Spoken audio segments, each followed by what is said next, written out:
سرحدي سیمو ته د مجاهدینو پر رسېدو سره د هیڅ ستونزې احساس مه کوئ. طالبانو د هیواد په ګوټ ګوټ کې د خپلو وروستیو پرمختګونو په اړه خپلو جنګیالیو، حکومتي عساکرو، ځایي اوسیدونکو او ګاونډیو هیوادونو ته یو شمېر سپارښتنې کړي دي. اعلامیه لیکي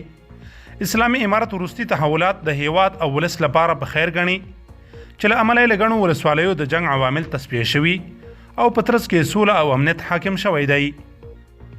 اعلامیه کې په حکومتي صفوفو کې ولاړو عساکرو، پولیسو، اربکیانو او نورو کارمندانو ته دعوت ورکړل شوی چې د سلګونو نورو عسکرو په څیر د دوی غېږې ته په پوره ډاډ ورشي او دوی به یې هرکلی وکړي. طالبانو له تسلیم شوو عسکرو غوښتي چې دوی ورته د سر و مال امن ورکوي، په مفتوحه سیمو کې د خپل د اطمینان ژوند ته دوام ورکړي او په وینا یې د دښمن تر واک لاندې سیمو ته د کډې نه باروي او نه د بیا د مخالفت لاره نیسي. اعلامیه کې له طالب ځواکونو غوښتل شوي چې د ولسوالیو په نیولو سره هلته امنیت ټینګ کړي، په بازارونو کې د خلکو د دکانونو، کارځایونو، مارکیټونو، صرافیو او نورو هټیو امنیت ټینګ وساتي ترڅو د چا شخصي اموالو ته زیان ونه رسیږي.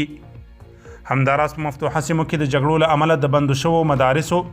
ښوونځیو، روغتونونو او نورو عام المنفعه ځایونو د پرانیستلو امر شوی دی. اعلامیه کې د افغانستان له ټولو ګاونډیو هیوادونو غوښتل شوي چې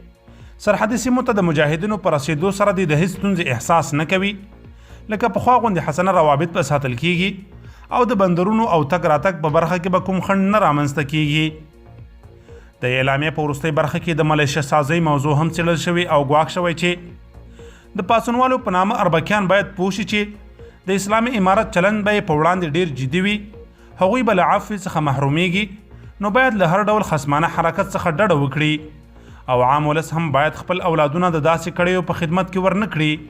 بلکې مخه یې ونیسي.